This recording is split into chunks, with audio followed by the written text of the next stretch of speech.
My name is Siska Genbrugge. I'm from a little town, St. Laurens, it's called. It's in eastern Flanders, and not far from Eeklo, the main city in the area. I studied art history at the Catholic University of Leuven, and I did a master in art history. And then afterwards, I decided to do restoration and conservation of art. And I went to Amsterdam, to the UvA, the University of Amsterdam, for 2 years to do metal conservation. And then I decided that metal conservation was too narrow, and I wanted to go to the US. And I applied for a program called Conservation of Archaeological and Ethnographic Materials at the UCLA Getty Institute. So it's a program that's partially sponsored by the UCLA and partially by the Getty Conservation Institute. I applied through a teacher of mine in the University of Amsterdam. He mentioned the program and I was really interested in it. And then I applied and I had to do a conference call because normally you have to do an entrance exam, but I couldn't come. So I did a conference call for a couple of hours. And I also, of course, had to do the GRE and the TOEFL test.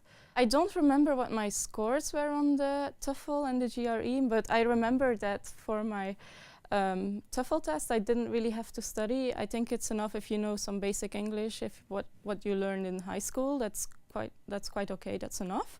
But the GRE, I really had difficulties with the GRE. I really had to prepare it well because I'm from a linguistic, more art historical. I have an art historical background, so that's completely different than the mathematical parts that you have to do at the GRE. So I really had to study for that, and I borrowed some books from the University of Amsterdam to study for it because they had also, of course, the GRE books, the preparation books. So I took these books and then I studied for it because you really have to study quite a lot for it. I did. I don't know, like some people do, some people don't, but it's not the basic knowledge that you just have. You really have to study and prepare for it.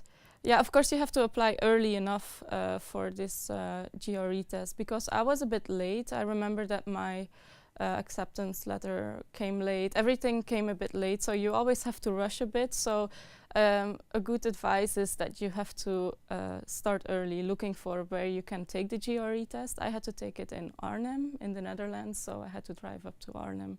So it takes an effort. It's not something that you just go like, oh, let's do the GRE next week. You really have to like prepare it well, and you have to take some time to study it, and yeah, so it takes a while. In the first place, I noticed that the Getty paid my tuition, and they also had a scholarship for the students. So every student got an amount of money to survive, and we also had to kind of work 1 day a week. And with that money that we earned from the 1 day a week work, we could survive for the month, kind of. So there was really enough money, but I also applied for BIF and also for Fulbright, of course. But that was more because I didn't really know if I would get accepted into the program, and also because I wanted to have a community, which was very important for me because I moved to Amsterdam. I lived also 1 year in Paris, and I noticed that once you get there, you're kind of alone, and then you have to start making friends. And I think it was a lot easier with the Fulbrights because you have contacts and you can communicate with other people from other countries that are in the same situation as you are. So for me, that was a big opportunity to know some international people and to discuss the same problems that I had, like looking for a car and find a house and yeah, all these things. So that's really nice. And you have Fulbright also on Facebook, so you could really communicate through Facebook, and it really helped me a lot.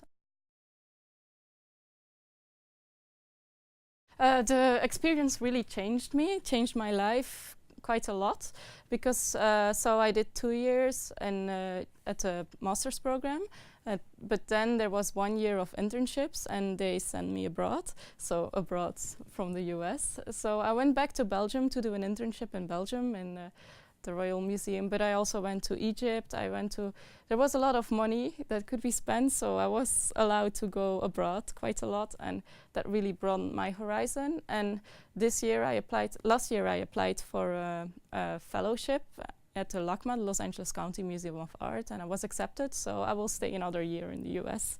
So that's really nice that I can like have another year extra. So we will see if that works out. What really changed is that I'm stronger in my character.